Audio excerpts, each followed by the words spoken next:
I think this leads us to the point where before you can experience breakthrough, something first must be broken. In John chapter 5, verse 5, it says, "Now a certain man who was there who had an infirmity 38 years. When Jesus saw him lying there and knew already that he had been in that condition a long time, he said to him, 'Do you want to be made well?' The sick man answered him, 'Sir, I have no man to put me in the pool when the water is stirred up, but when I am coming, another steps down before me.'" Verse 8 says, Jesus said to him, "Rise, take up your bed and walk." And immediately the man was made well, took up his bed and walked. And that day was a Sabbath. And there's a lot of breaking that happens here, right? But I even have some notes. I just did a Bible study on this. And it's understanding that Jesus didn't ask that man who has been an invalid for just someone who needs healing, someone sick, for 38 years. He didn't ask him if he needed healing out of curiosity or if he wanted to be made well out of curiosity. He did it rather for this. He asked him to stir up the man's faith that it's still possible to be made well. It's very easy for 38 years. If I put myself in that man's shoes, I think it would be very easy for after 38 years for my faith to begin to waver. For my belief that it could possibly happen to start to deter. But Jesus is stirring back up his faith, asking him, "Do you want to be made well?" And I think the amazing part about this is, although this man begins to talk about his situation and why it's been so long since why it's been 38 years and he still hasn't reached his healing.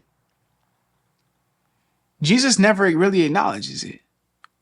Jesus just says, "Pick up your stuff and be made well."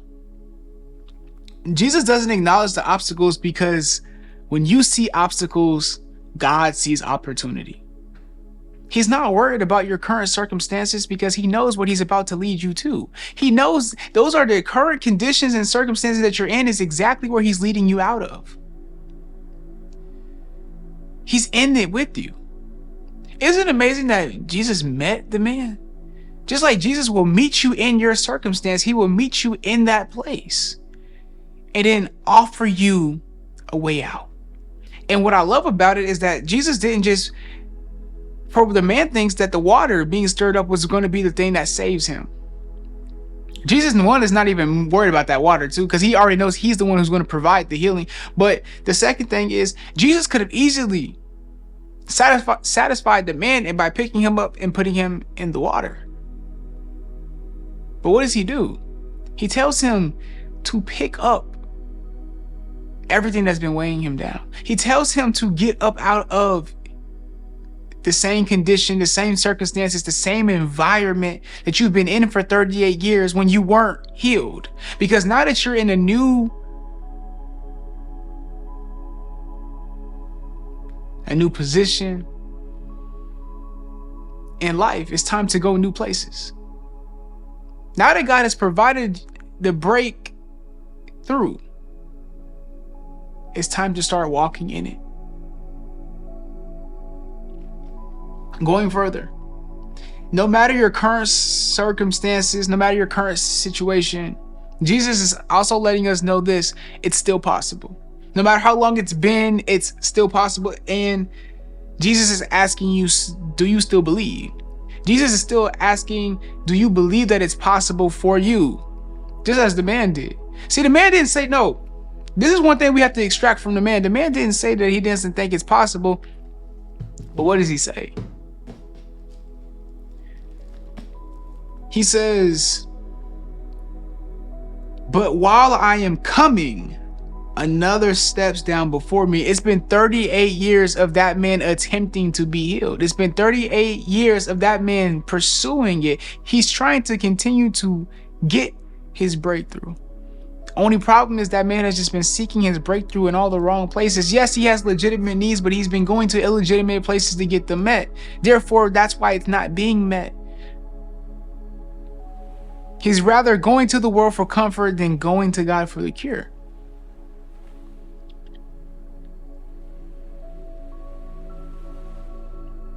But isn't it amazing that even though he's in the wrong place to get his healing, yet God meets him there and provides it?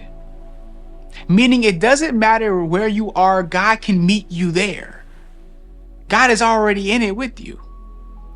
Meaning you don't have to be the perfect person nor be in the perfect place at the perfect time to get God's blessing for you, to get your breakthrough, but rather just be willing.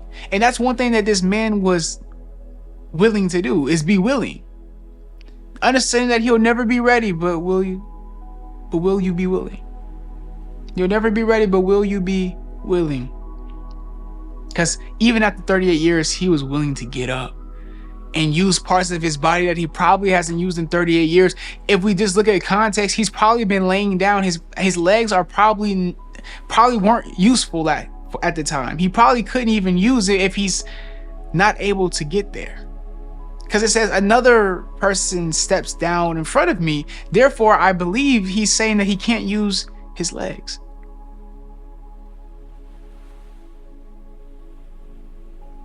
So lying there for 38 years, but a man tells you to get up. And I think that's another powerful thing. The fact that Jesus says, get up to someone who's been lying down, which furthers my belief that he is unable to use his legs. See, God is showing up in not only unfamiliar, but he's showing up in places that sometimes we wouldn't expect, the unexpected. Oh, that's so good. End time revelation. God is showing up in unexpected places, providing impossible solutions. Unexpected places, improbable, impossible, but yet he delivers. And then he breaks the code. So not only is he breaking that man's doubt, breaking that man's limiting belief that blessing and breakthrough and healing can happen, but then he's also doing it on the Sabbath day, where it's not supposed to be any work done on the Sabbath day, yet he's healing. That goes against what the Pharisees want. Then he also tells the man to pick up his mat. The Pharisees also count that as working too. All these things are being broken. It's because Jesus breaks every chain. Every chain made by man, every chain made by unbelief, everything that's trying to bound you, he's come to break every single one of them. See, the message isn't the fact that something needs to be broken for breakthrough to occur, but it's the fact that Jesus is breaking the chains that this world has on you so that you can experience the breakthrough, so that you can experience freedom. Because that's all breakthrough is freedom. And the Bible tells us that who the Son sets free is free indeed. Walk in it. Walk in it.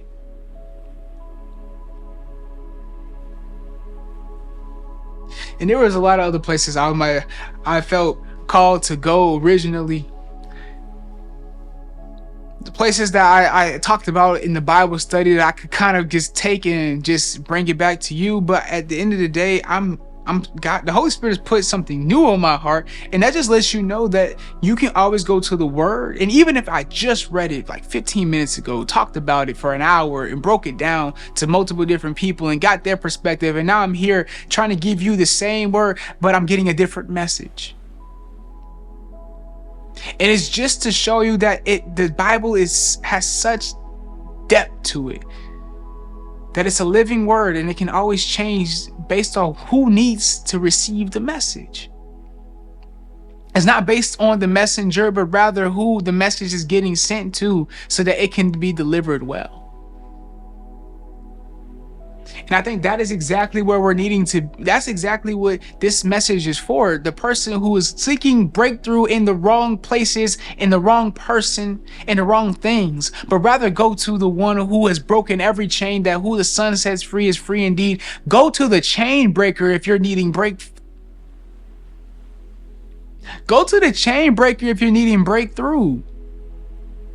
Because if he can break this and he can break that, what makes you think he can't set you free?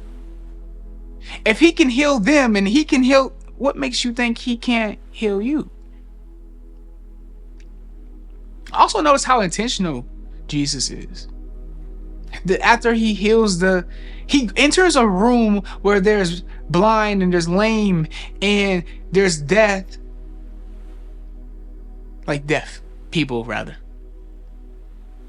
And they're all in there in this room surrounded by a pool that when the bubbles start to stir up, and these are the people that believe it, they're here, and that when the bubbles begin to stir up, the first person who enters in gets the healing. That's their belief, right? And so he's entering a place where people are not counting on God, but rather this thing that they see in front of them. But as I say this, the intentionality is that it's so many people who need healing, but he goes to the man. He goes to the man. Now realize this, he meets the man, right? Jesus meets the man, a divine appointment with the man. Notice this. I thought I would be done with this, but it's not done with me. Notice this. Chapter 5, verse 14. Afterward, Jesus found him in the temple. Him referring to the man that he already healed. He found him in the temple and said to him, "See, you have been made well. Sin no more, lest a worse thing come upon you." The man departed and told the Jews that it was Jesus who had made him well. Notice the intentionality here, because I think oftentimes it gets overlooked, and this could be part of the breakthrough that you've been needing to hear. That just as Jesus meets the man to provide the healing, then the man goes to the temple and he meets Jesus. You have to be willing. See, yes, Jesus was going to go and meet you in places and spaces where you're first at. But then he tells you they leave those places.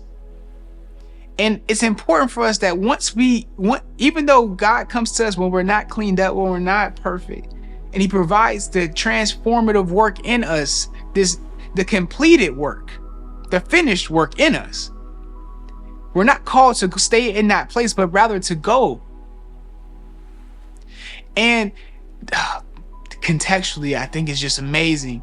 The man is not able to go into the temple because due to the fact that I believe he's lame, meaning he can't walk. Due to that fact, he's considered unclean. So he can't go to godly places, which is why he's entering in pagan realms. He can't go to the temple nor the synagogue. He can't be in the places where he may have originally wanted to go. So he has to go to a worldly place that accepts him. So now he's no longer looking for God for the cure, but going to the world for comfort because he's just desperate. He's in a valley and God meets him right there in the valley. But he doesn't stay in the valley. After he gets called to leave from God himself, he then goes to the temple where he probably wanted to be all along. And I feel like that's the heart posture that Jesus knew, because he already knew that man has been suffering for 38 years. But as soon as he gets healed, he goes to the temple.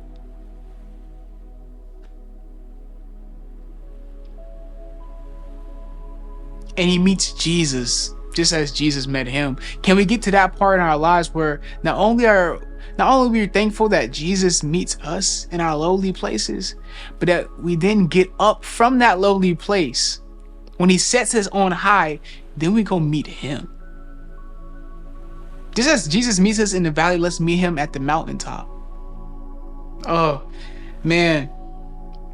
I really do pray that this message is meant for you. I pray it's meant for you.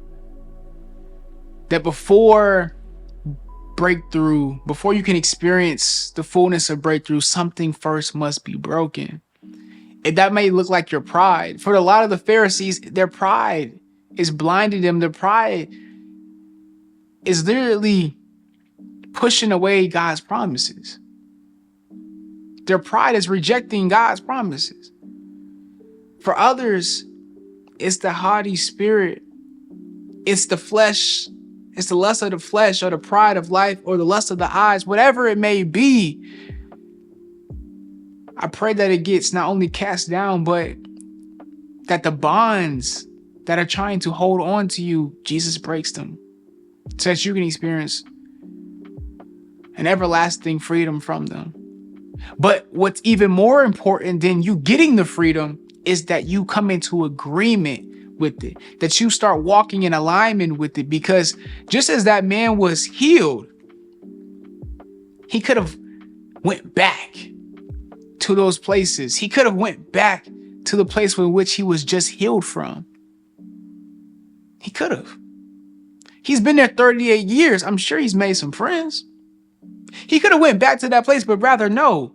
He realized that now that I'm blessed and I'm healed and I have my breakthrough, I'm called to go somewhere else. Higher places. In other words, don't go back to the same places. Oh man. In other words, don't seek healing in the same places that cause you pain. Don't seek healing in the same places that were hindering you. Don't seek healing in the same people who hurt you.